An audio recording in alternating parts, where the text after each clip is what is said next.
Hello everyone, खमा खनीसा आप सभी लोगों का मेरे चैनल में स्वागत है।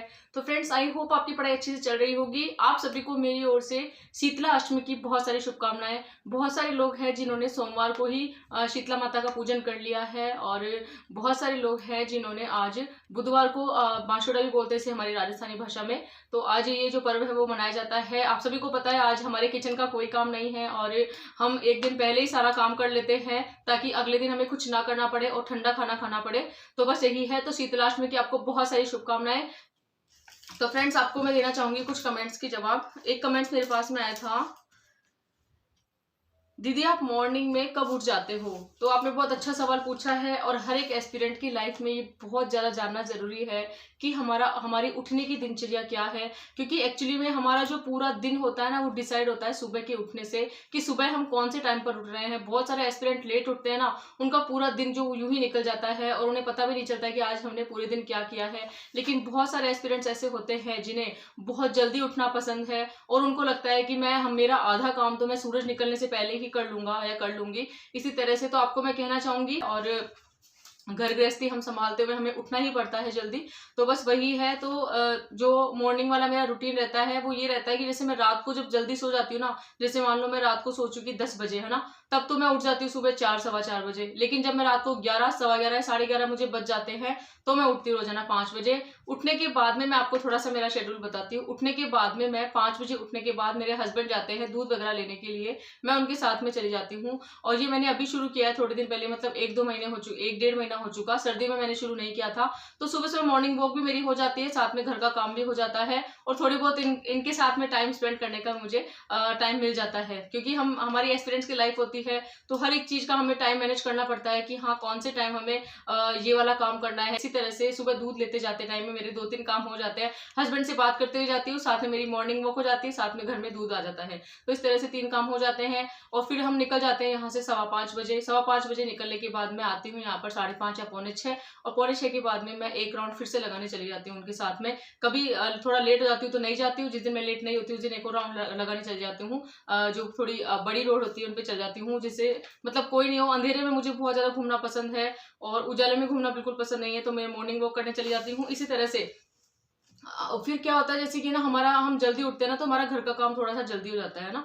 तो मेरा काम हो जाता है लगभग 9 बजे, 9:15, 9:30 आप लास्ट मान लो। उसके बाद में फिर मेरा कोई काम नहीं बचता है। फिर मुझे लगता है कि हाँ मुझे अपना एक वीडियो वगैरह बनाना है जो मैं आपके लिए बना देती हूँ, और या फिर कभी रात को बना देती हूँ, कभी सुबह जल्दी उठ के बना देती हूँ, है ना। जैसे कि 9 9:30 फ्री हो गई तो मैं आपके लिए वीडियो बना देती हूँ अपना यूट्यूब पर। यूट्यूब वाला काम करने के बाद में अपना पढ़ने बैठ जाती हूँ और उसके बाद में जितना मुझे टाइम मिलता है वो अपनी स्टडी को देना पसंद करती हूँ। दिन में जैसे मुझे थकान होती है कि हाँ मुझे थकान हो रही है तो मैं नैप ले लेती हूँ, कोई दिक्कत की बात नहीं है इसमें। क्योंकि गर्मियों के दिन होते हैं, दिन इतने बड़े होते हैं ना, और हम सुबह जल्दी उठते हैं तो हमें लगता है कि हाँ आधा 1 घंटे में सो लेना चाहिए। मेरा कोई रेगुलर डिसाइड नहीं होता है, मुझे वैसे दिन में नींद आती नहीं है, लेकिन जिस दिन मुझे लगता है ना कि हाँ मुझे नींद आ रही है और मेरा पढ़ने में मन नहीं लगता है, उस टाइम मैं सो जाती हूँ और फिर उस टाइम को मैं थोड़ा सा रात में कवर करती हूँ। इस तरह से हमें हमारे दिन की दिनचर्या को बिठानी पड़ती है। और बस यही कहना चाहूंगी, सुबह का जो हमारा उठना होता है ना, वही हमारा पूरा दिन डिसाइड करता है कि आज हम पूरे दिन, हमारा जो है पूरा दिन किस तरह से निकलने वाला है। आई होप आपको आपकी कमेंट का रिप्लाई मिल गया होगा। अगर आप भी एक एस्पिरेंट्स वाली लाइफ आपकी है और अगर आप किसी भी एग्जाम की तैयारी कर रहे हो तो थोड़ा सा अपने आप को जल्दी उठना सिखाइए या सीखिए, थोड़ा सा जल्दी उठना। उससे क्या होगा, आपके बहुत सारे काम होंगे वो टाइम समय पर होने लग जाएंगे और आपको पढ़ाई के लिए ज्यादा टाइम मिल जाएगा। अभी तो धीमी पढ़ाई चल रही है दीदी। हाँ तो कोई बात नहीं है, मेरी खुद की धीमी पढ़ाई चल रही है अभी। और शुरुआत में यही होता है, जब हम शुरुआत करते हैं किसी चीज की तो धीरे धीरे पढ़ना होता है, हर एक चीज को समझना होता है, हमें चिंतन मनन करना होता है, हमें टेस्ट देने पड़ते हैं, हमें एमसीक्यू देने पड़ते हैं, कितने सारे काम होते हैं। तो हमारी पढ़ाई तो धीमी ही चलेगी। कोई शताब्दी एक्सप्रेस के लिए हम शताब्दी एक्सप्रेस की जैसे हम नहीं भाग सकते हैं, है ना। क्योंकि हमारा जो सिलेबस है वो इतना लेंदी है, इतना बड़ा है ना, कि हमें सोच समझ कर ही उसे हर एक टॉपिक को पढ़ना पड़ता है। तो कोई दिक्कत की बात नहीं है इसमें। पढ़ाई धीमी चल रही हो या थोड़ा तेज चल रही हो, लेकिन हमें पढ़ाई करते रहना है, इस बात को आप हमेशा याद रखना। टाइम से पढ़ना ही सही है। हाँ बिल्कुल, समय से पढ़ना ही सही रहता है। क्योंकि बहुत बार ऐसा होता है कि हमें ना 5-5 10-10 मिनट इतना फोन देखने में खराब कर देते हैं। कुछ लोग होते हैं रील्स वगैरह को देखे जाते हैं, स्क्रॉल कर जाते हैं, उनको पता नहीं चलता कि आधा घंटा कब हो गया है। इसी तरह से नहीं करना है। जैसे कि आप अगर कुछ फोन वगैरह को देख रहे हो ना, तो उसका भी एक टाइम डिसाइड करो कि हाँ मुझे सिर्फ 5 मिनट फोन देखना है। जैसे मैं डिसाइड करती हूँ, जैसे मैं कुछ खाना वगैरह खा रही होती हूँ ना, उस टाइम मैं फोन देख लेती हूँ। तो ऐसे मुझे लगता है कि हाँ इस तरह से हमें हर एक चीज का टाइम मैनेजमेंट करना पड़ेगा, तब जाकर हम हमारे लिए पढ़ने के लिए टाइम निकाल सकते हैं। और बाकी बहुत सारे लोग होते हैं जिनको पता ही नहीं रहता है कि हाँ फोन देखते देखते आधा घंटा हो गया, पौन घंटा हो गया, फिर अचानक से याद आता है कि हाँ हमें पढ़ना भी है। इस तरह से आपको नहीं करना है।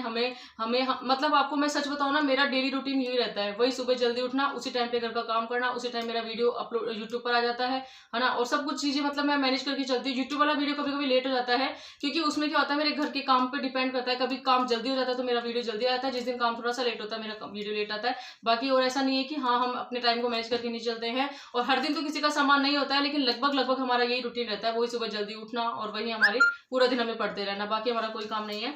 तो बस टाइम से पढ़ना ही सही है। आप भी अपने स्टडी का जो टाइम मैनेजमेंट है उसको कीजिए और अच्छे से अपनी पढ़ाई शुरू कीजिए। दीदी यूट्यूब पर कौन से सर साइको के न्यू सिलेबस के अनुसार ले रहे हैं? देखो ऐसे तो मुझे पता है नहीं, लेकिन एक ब्रिजेश सर है जो यूट्यूब उत्कर्ष क्लास में पढ़ाते थे पहले, अब तो मुझे पता नहीं पढ़ाते या नहीं है। वो सर भी मुझे लगता है पढ़ा सकते हैं या पढ़ा रहे होंगे यूट्यूब पर भी, है ना। मैं आपको कौटिल्य क्लास करके नाम है उनके, मुझे यूट्यूब चैनल का नाम याद नहीं है, अगर थोड़ा पता चला तो मैं आपको बता दूंगी। वो सर भी पढ़ा रहे हैं। और बाकी और भी सर है साइको के, ऐसी बात नहीं है। लक्ष्य क्लासेस में भी सर है, वो पढ़ा रहे हैं साइकोलॉजी। उन सर का नाम भी मुझे याद नहीं है एक्चुअली में, क्योंकि मैं क्लासेस लेती नहीं हूँ ना, मैं बुक से पढ़ती हूँ, तो मुझे बिल्कुल पता नहीं है। और आपको कहना चाहूंगी साइकोलॉजी के लिए आप डेली एक एक टॉपिक पढ़ा कीजिए और उस टॉपिक का दोबारा रिवीजन कीजिए। धीरे धीरे आपको साइकोलॉजी अच्छी लगने लगेगी। ये नहीं है कि हाँ हमें साइकोलॉजी का फोबिया है या फिर हम क्लास लेंगे तभी हमें आएगी, ऐसा नहीं है। साइकोलॉजी बहुत अच्छा सब्जेक्ट है, उसको हमें खुद को पढ़ना पड़ता है, खुद में जीना पड़ता है सब्जेक्ट को। कि अगर मैं आपको बोलूँ कि हाँ संवेदना क्या होती है, तो संवेदना आपको खुद को पता होना जरूरी है। फिर हमें उसका मतलब खुद को पता होना, प्रत्यक्षीकरण, संवेदना, ये सब जो भी चीजें होती है ना, उनका हमें खुद को समझना पड़ता है थोड़ा सा, बस चिंतन मनन करके, ऐसा कुछ नहीं है। पहले मैं भी क्या थोड़ा बोलकर पढ़ती थी, फिर बाद में मुझे साइकोलॉजी अच्छी लगने लगी, तो मैं अब चिंतन मनन करके भी साइकोलॉजी को पढ़ लेती हूँ, मुझे अच्छी लगती है। और वैसे भी साइकोलॉजी ऐसा सब्जेक्ट होता है जो हमारे खुद के माइंड पर डिपेंड करता है कि हमारा माइंड उस क्वेश्चन को लेकर क्या सोच रहा है। अगर हम उस क्वेश्चन के प्रति हमारा माइंड बिल्कुल सेट सही है, तब तो वो क्वेश्चन सही होगा, नहीं तो नहीं होगा अदरवाइज। क्योंकि ऐसा हो जाता है साइकोलॉजी में, हम बहुत सारा पढ़ लेते हैं, लेकिन एग्जाम में क्वेश्चन आते हैं वो घुमा फिरा कर आते हैं, और हम उसको, कुछ एस्पिरेंट होते हैं वो अटेम्प्ट कर लेते हैं, कुछ एस्पिरेंट होते हैं अटेम्प्ट नहीं कर पाते हैं। तो इतनी दिक्कत वाली बात नहीं है। साइकोलॉजी के लिए आप तो यूट्यूब पर कोई भी क्लास आप देख लीजिए, सब क्लास अच्छी है, सब टीचर बेस्ट होते हैं और हर एक टीचर अपना बेस्ट देने की कोशिश करते हैं। लेकिन आपको एक राय देना चाहूंगी मैं, आप मेरे कहने पर एक बार साइकोलॉजी की बुक को 2 या 3 बार पढ़ के देखिए, है ना। और उसके बाद में उसका चिंतन मनन कीजिए, हर एक टॉपिक का आपको अच्छे लगने लगेंगे। साथ में आप एमसीक्यू कीजिए, तो आपको ये टॉपिक अच्छा लगने लगेगा और साथ में साइकोलॉजी सब्जेक्ट भी अच्छा लगने लगेगा। आपको सच बताओ ना, मैं तो मैं साइकोलॉजी वाले जो मैंने रीट वाला पेपर दिया था ना, उस टाइम मैं, मेरी साइकोलॉजी की बुक 4 घंटे में पूरी हो जाती थी। अब देख लो आप, फिक्स 4 घंटे और पूरी बुक हो जाती थी। इस तरह से मैंने उस किताब को पढ़ा था, मतलब है ना, इतना अच्छी मुझे वो बुक लगती है कि मैं दूसरी पसंद नहीं करती हूँ, नहीं पढ़ना बिल्कुल भी। लेकिन अब क्या, थोड़ा क्वेश्चन घुमा के आने लग गए, तो हमें थोड़ा सा डीपली पढ़ना पड़ेगा, इसीलिए हमें जरूरत पड़ती है। बाकी रीट वाली जो बुक थी मेरे पास बहुत पुरानी, मैं उसी को पढ़ लेती हूँ। अभी भी जब मैं साइकोलॉजी की शुरुआत करूंगी ना, उस बुक को एक बार रिवीजन करूंगी, ताकि सारी चीजें मेरे माइंड में स्थिर हो जाए। उसके बाद में मैं कुछ नया पढ़ूंगी, एमसीक्यू वगैरह करूंगी। तो ये सब है। तो फ्रेंड्स, एक कमेंट्स आया था मेरे पास में, पॉलिटिकल साइंस बुक का रिव्यू बताइए। तो आपको मैं पॉलिटिकल साइंस बुक का रिव्यू बताती हूँ आज। फ्रेंड्स, सेकंड पेपर के लिए मेरे पास में पॉलिटिकल साइंस की बुक है, सुगम प्रकाश, सुगम की है, और 25 सितंबर 2025 को सिलेबस जारी होता है, उसके अकॉर्डिंग है। पुष्पेंद्र कसानाजी सर है, च्यवन प्रकाशन जयपुर की बुक है, ठीक है।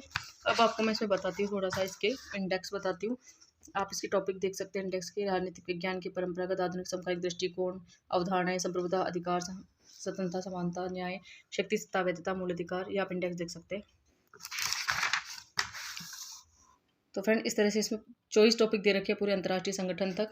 अब हमारे साथ में क्या होता है, देखो जैसे कि कुछ टॉपिक मुझे तो ना ये जैसे नए लगते हैं, क्योंकि हमने इनकी तैयारी नहीं की है। फिर ये सब टॉपिक है ना हमारे, ये सारे पढ़े हुए रहते हैं, इनका थोड़ा सा रिवीजन करना पड़ता है हमें। ये देखो विधानसभा, विधानमंडल, ये सब हमारे पढ़े हुए हैं, स्थानीय शासन तक। फिर विदेश नीति, ये तो 2-3 टॉपिक अलग है, तो इतना हेडक लेने की आपको जरूरत नहीं है। आपको पहला चैप्टर बताती हूँ इसमें, राजनीतिक विज्ञान के परंपरागत आधुनिक समकालीन दृष्टिकोण में सबसे पहले क्या है, इसकी सामान्य जानकारी इन्होंने दे दी है, ठीक है। जितने भी लोग थे राजनीतिक विज्ञान के बारे में बोलना चाहते, सबने बोल दिया है। फिर बाद में आ गया यहाँ राजनीतिक विज्ञान, क्योंकि यहाँ तो सामान्य जानकारी थी। तो फ्रेंड्स, राजनीतिक विज्ञान की जानकारी के बाद में हमने यहाँ पे पढ़ी उनकी कुछ डेफिनेशंस, और ये है यहाँ पे राजनीतिक विज्ञान की प्रकृति। अब ये बोल रहे हैं राजनीतिक विज्ञान यहाँ पे विज्ञान है, फिर यहाँ पे बोल रहे हैं राजनीतिक विज्ञान विज्ञान नहीं है। और उसके बाद में सबने अपनी अपनी डेफिनेशंस बताई है, और ये प्रकृति आ गई। यहाँ पे आ गया राजनीतिक दर्शन, फिर आ गए राजनीतिक सिद्धांत हमारे, ग्रेविटेशन के अनुसार आ गए, सभी के अनुसार आ गए पूरे। फिर प्रकृति क्षेत्र व दृष्टिकोण आ गया। फिर आ गए यहाँ पे परंपरागत आधुनिक उपागम, ये परंपरागत आ गया, आधुनिक इनके बारे में वही परिभाषा है कि राज्य के संदर्भ में क्या परिभाषा दी है, सरकार के अध्ययन के संदर्भ में क्या परिभाषा दी है, राज्य सरकार दोनों के अध्ययन में मान्य तत्व के अध्ययन है ना, इस तरह से। फिर परंपरागत इनकी विशेषता आ गई सारी, ऐतिहासिक पद्धति, दार्शनिक पद्धति, द्विसदनात्मक, तुलनात्मक, ये सब आ गई। फिर परंपरागत दृष्टिकोण के अध्ययन क्षेत्र में इनका अध्ययन क्षेत्र आ गया पूरा परंपरागत दृष्टिकोण का। फिर इसके बाद में आ गया हमारा आधुनिक राजनीतिक विज्ञान, फिर इसकी दृष्टिकोण, इनका अध्ययन क्षेत्र, अन्य महत्वपूर्ण तथ्य भी आते हैं लास्ट में इसमें।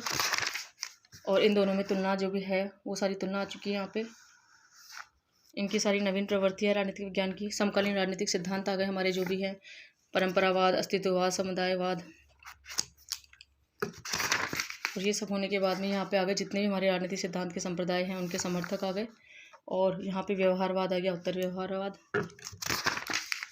फिर उत्तर व्यवहारवाद के बारे में सब कुछ बता रखा है, यहाँ तीनों की एक साथ तुलना कर रखी है इसमें। पुष्पेंद्र प्रसाद उत्तर, ये बुक अच्छी लगी मुझे, ये पढ़ने में तो मुझे बहुत जोर आया था शुरू में, लेकिन अभी तक एक बार हुआ है, दूसरी बार जब इसको पढ़ने लगूंगी ना तो अच्छी लगेगी थोड़ी। यहाँ पे इन सब में अंतर आ गया, व्यवहारवादी उत्तरवादी में क्या अंतर है। फिर ये राजनीतिक सिद्धांतों का पुनरुत्थान आ गया, सबके बारे में लियो स्ट्रेस के अनुसार, एरिक वोगेलन के अनुसार, बर्ट्रैंड डी जोवेनेल के अनुसार, माइकल ऑक्सफोर्ड के अनुसार, है ना। और यहाँ पे आ गए अन्य महत्वपूर्ण तथ्य। और फिर ये सारी आ गई महत्वपूर्ण पुस्तकें। और फिर ये क्विक रिवीजन और लास्ट में ये क्विक रिवीजन है पूरा, जितने भी डेफिनेशंस है, बुक्स के नाम है, जो भी है, ये सारा आ गया। इस तरह से ये चैप्टर पूरा है। अब आपको बताती हूँ इसमें कितने पेज हैं। तो इसमें फ्रेंड्स पेज हैं 312। बुक तो थोड़ी मोटी है, लेकिन अगर आप सेकेंड ग्रेड एसएसटी सब्जेक्ट से तैयारी कर रहे हैं ये बुक आपके लिए बहुत अच्छी है। बस ज़रूरत है हमें इस सब्जेक्ट को अच्छे से पढ़ने की, अच्छे से इस सब्जेक्ट को रेडी करने की, है ना। तो आई होप आपको अच्छे से आज मैंने बुक रिव्यू करा दिया है। फाइनली मैंने आपको पॉलिटिकल साइंस वाला जो भी बुक है अपनी मेरे पास में, मैंने उसका रिव्यू करा दिया है। और आप कोई भी बुक पढ़ सकते हैं अपने पास ही, क्योंकि अब एग्जाम का टाइम थोड़ा पास में है, 3 महीने बचे हैं हमारे पास में, क्योंकि मार्च भी आधा चला गया, ऐसे ही मानो आप, है ना। बाकी अप्रैल, मई और जून 3 महीने हमारे पास में बचे हैं। तो आप अपना मैटर चेंज मत कीजिए, आपको ये कहना चाहूँगी। आपके पास जो भी सामग्री पढ़ लीजिए। वैसे भी आपको मैंने सारी जो भी बुक बता रही हूँ ना, आपको मैंने पहले भी बताई थी, ऐसी बात नहीं मैं अब बता रही हूँ। मैंने आपको फरवरी में बताई थी और बुक तब तक मैं लेके नहीं आई थी, लेकिन जो भी बुक मैं लेके आ चुकी हूँ ना, वो बुक मैंने आपको सारी बता दी है। तो अब आप लोग टेंशन मत कीजिए और अपनी पढ़ाई को अच्छे से कीजिए। और बस यही कहना चाहूँगी कि अगर आप एक एस्पिरेंट्स हैं और अगर तैयारी कर रहे हैं सीरियसली, तो बस आप थोड़ा सा जल्दी उठने का अपना शेड्यूल बिठाइए। जल्दी उठने से यही होता है कि ना हम हमारे हर एक काम को समय पर कर पाते हैं। बाकी हम हमारी पढ़ाई के लिए भी टाइम निकाल लेते हैं और अदर वर्क के लिए भी टाइम निकाल लेते हैं, तो बहुत अच्छी बात होती है हमारे लिए। और अगर आप लोग सेकेंड ग्रेड एसएसटी सब्जेक्ट की तैयारी कर रहे हो और मेरे चैनल पर नए हो, चैनल को लाइक, शेयर एंड सब्सक्राइब कीजिए और बेल आइकन को क्लिक करना मत भूलिए, क्योंकि तो इस तरह से आप लोग अच्छे से अपनी तैयारी कर सकते हैं। और रही सभी लोगों की बात, आपको फिर से कहना चाहूंगी, किसी की भी आपको परवाह नहीं करनी है। कितनी पढ़ाई हुई है, कितने टॉपिक हुए हैं, कितना सिलेबस हुआ है, इन सब के बारे में प्लीज़ आप मत सोचना। इस हेडक में हम है ना बहुत सारी चीज़ें मिस कर देते हैं। हाँ, हमारा स्ट्रगल का दौर चल रहा है, लेकिन इसका मतलब ये नहीं है कि हाँ हम हमारी तैयारी ही नहीं कर रहे हैं। जितना हमें टाइम मिलता है हम तैयारी करते हैं और अच्छे से अपना बेस्ट देने का प्रयास करते हैं और करते रहेंगे। बाकी कर्म करना हमारे हाथ में है और फल देना परमात्मा के हाथ में, इस बात को हमेशा याद रखना। इसी उम्मीद के साथ में मैं आपसे मिलती हूँ किसी नेक्स्ट वीडियो में। Thank you so much.